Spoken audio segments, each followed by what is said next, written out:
This is a tale of ancient times, an era where the Holy War has finally ended. After 3,000 years, all the clans are finally at peace. When the seven deadly sins defended all the realms by defeating the Demon King and the Supreme Deity, they were once again considered heroes. 16 years after the defeat of the Demon King, the Supreme Deity and Cathpalug, a new problem has arisen. A new group of knights has emerged wielding the power of chaos, becoming an enemy to anyone that is against them. They are the Holy Knights of Camelot. A prophecy was foretold that 4 knights would rise up against them to stop their treachery, yet possibly destroying the world in the process. Representing the 4 disasters, famine, pestilence, war, and death, their destiny intertwined by a thread. Only time will tell what fate has in store for these young children. Though young and inexperienced, these 4 knights are ready to rise to the occasion to defend Britannia from all evil. With the Holy War finally ended, chaos has appeared. An entity responsible for everything that has taken place in this story. An entity that was once sealed away forever, never to be seen again. An uncontrollable force of nature that the demons feared, yet the goddesses praised. This entity known as Chaos was responsible for the birth of all the races, the birth of the Demon King, the birth of the Supreme Deity, the World Tree. Everything that you know that was created, everything that even breathes life into the world of the 7 deadly sins was created by chaos itself. This is the power of God that we're talking about here. With the Demon King being defeated in the last episode, the last season of 7 deadly sins, and the Supreme Deity being defeated in the new movie that was just released, Cursed by Light, chaos is finally making a move.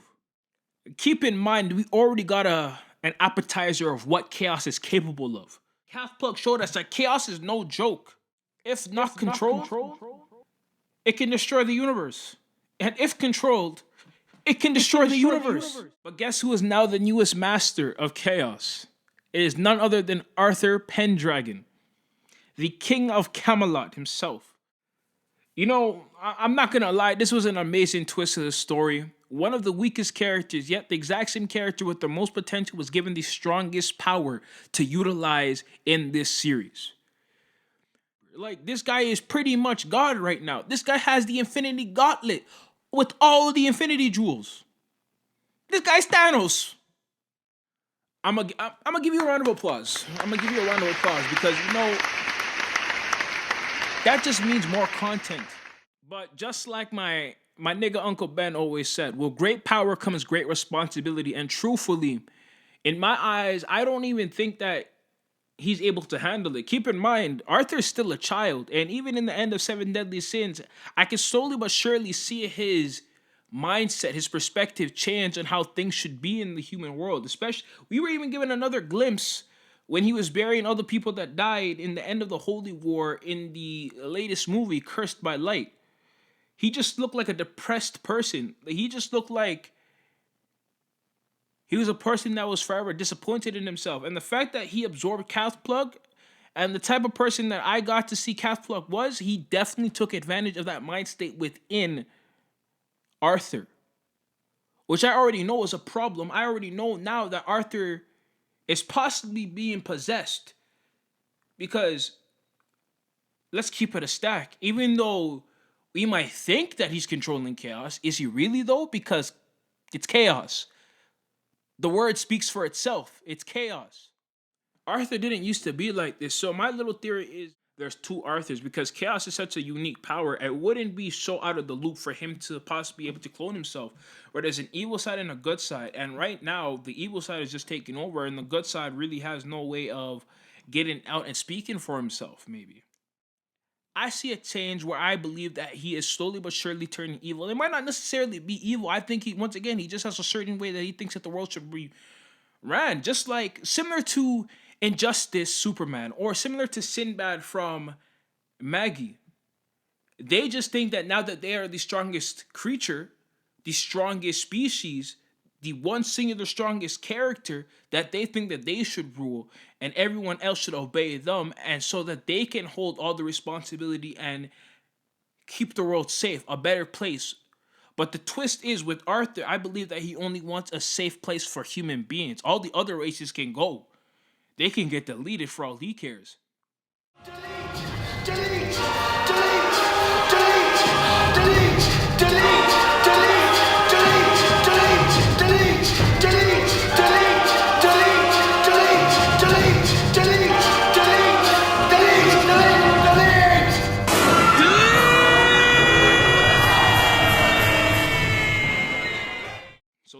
means clearly Meliodas has a problem.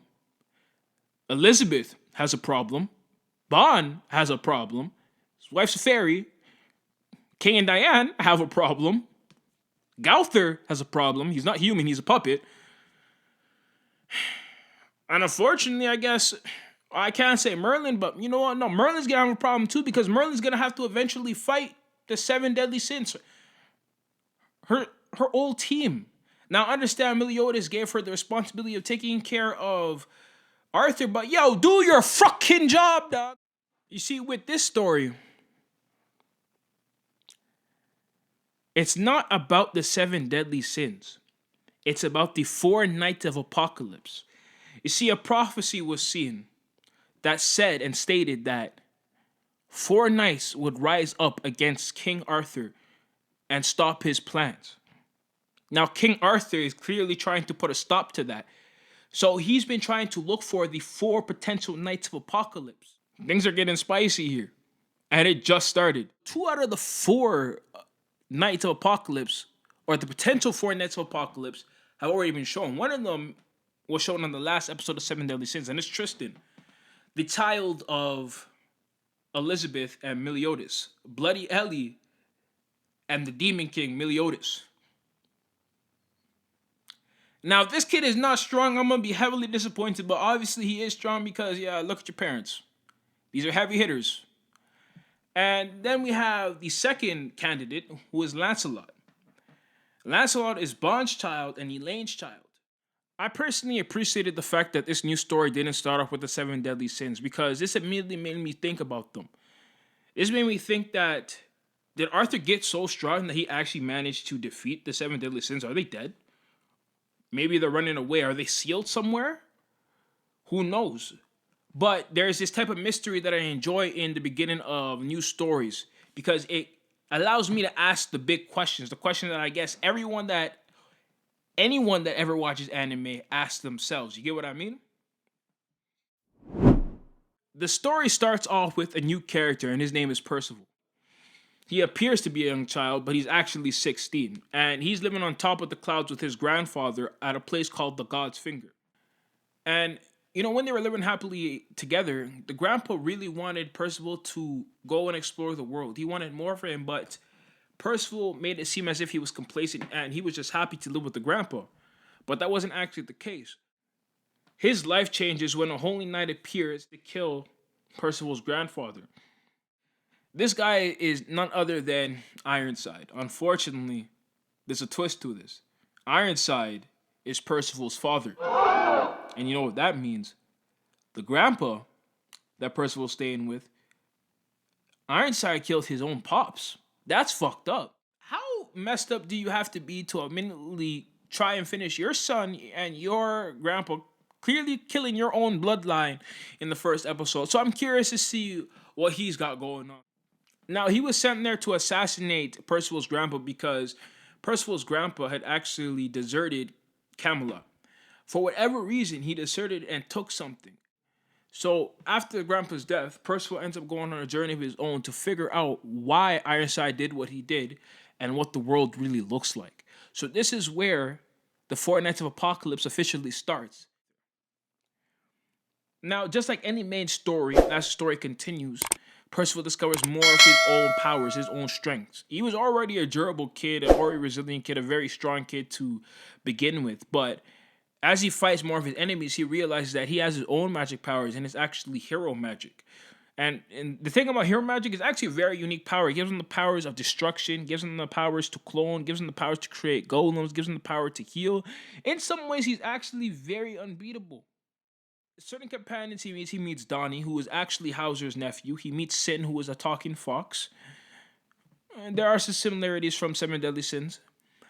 He meets Nasians, and the thing about Nasians is that he's a part fairy, and to me, he kind of looks like King, and he kind of looks like Diane, which kind of made me think that he's possibly a candidate for the Four Nights of Apocalypse, but who knows? This is all speculation, all theory. We'll find out later. And then there's also Anne. Anne is an inspiring female holy knight. And the thing about Anne, though, is She has the powers to tell whether or not someone is lying or not. For whatever reason, whenever someone is telling a lie, she's able to look them and see whether or not they've been tainted with blackness, darkness. So if they're lying, there will be a shroud of darkness that will cover them. His goal changes a little bit once he discovers that it's Arthur that's causing all this mayhem that exists within the world right now. And he wants to defeat Arthur, but still wants to discover as to why Ironside did what he did. My question is, who is the last four Knights of Apocalypse? As our young heroes continue their journey with more obstacles ahead of them, together with his friends, Percival searches for King Arthur. With Anne, Donnie, Nasines, and Sin, he travels across the lands to find Leones. Still wrapped in mystery about who the four Knights of Apocalypse truly are, Percival resolves himself to move forward after accepting his fate and learning the truth about his father. It's only a matter of time before the four Knights of Apocalypse are revealed, and chaos corrupts us all. Is it possible to save the Knights in time? Will our heroes destroy the world or save it? Only time will tell.